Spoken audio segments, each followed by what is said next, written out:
Ça, c'est venu il y a environ 37 ans, où, suite à une visite à la Défense, j'ai vu dans une vitrine des petits sujets faits en écrou et en rondelles.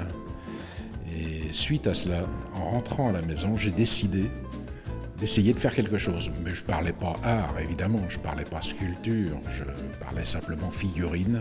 Et c'est comme ça que j'ai créé mes premiers sujets. Et puis j'ai changé les thèmes, je me suis mis à regarder les autres, puis surtout à les aimer. Donc ce qui m'a permis de voir plein de situations dans la vie qui justement s'offraient à moi pour pouvoir les représenter. L'idée, c'était de créer un personnage à partir d'un morceau de métal qui s'appelle du fer plat, un morceau de rectangle, dans lequel je n'enlevais rien et je ne rajoutais rien. L'art est arrivé vraiment à partir de 2003, quand des gens externes aux amis, aux proches, se sont mis à regarder ces figurines. Il a fallu que je me mette de l'autre côté de la table d'exposition et puis que je fasse le visiteur. Et bizarrement, je ne l'avais jamais fait parce que, bon, ça ne se justifiait pas, puis on ne se met pas chez soi en train de visiter ces sculptures. Et puis, évidemment, j'ai compris, j'ai vu, je me suis aperçu qu'il y avait des choses qui pouvaient toucher. Pierre, c'est un homme que j'ai rencontré en 2007. Ses toiles m'ont fasciné dans la précision d'exactitude et puis dans la féerie. C'est typique du surréalisme. C'est un homme qui évoque essentiellement des vues de sa région, qui est la vallée de Joux en Suisse. Quelquefois, nous avons l'un et l'autre des rêves qui ne sont pas très gais, et on essaie de les traduire par lui, ses peintures, moi, mes sculptures. Mais de préférence, c'est la douceur de vie que l'on a envie de transmettre, et puis cette émotion. Ce qui m'a permis de faire ça, c'est quand même ce métier de chaudronnier et la partie géométrie dans l'espace qui m'a toujours fasciné, et de pouvoir modeler mes sculptures et de les rendre réalistes. Il y a 35 pièces au total, 35 œuvres, mais elles représentent la vie de tous les jours, la vie des gens. C'est les gens dans la rue, alors c'est vraiment là où je puise mon inspiration.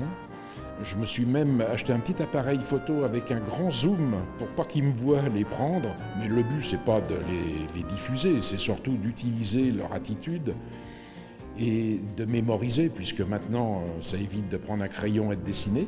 Mais il y a quelques pièces, il y en a une à l'étage essentiellement, qui est un vieux monsieur que j'ai croisé dans Corbeil-Essonnes, qui marchait de cette façon-là, très voûté, le bras en arrière. La photo me sert de souvenir par rapport à l'attitude des gens, et puis après, soit je redessine un petit peu pour essayer de le croquer en fonction du matériau que j'utilise, qui, vous le voyez bien, n'a que 2 dimensions, c'est-à-dire qu'il est plat, et à moi de créer cette 3e dimension par le mouvement.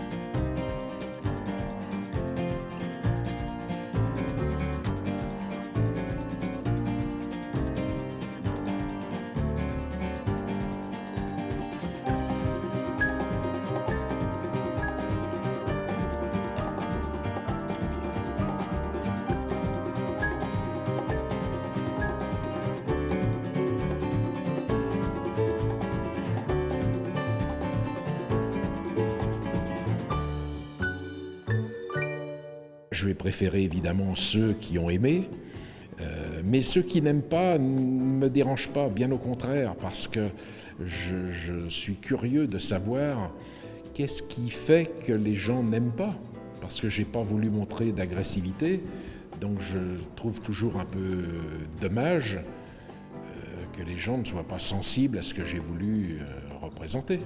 S'ils veulent bien laisser un petit mot, c'est toujours plaisant, et qu'ils soient sincères.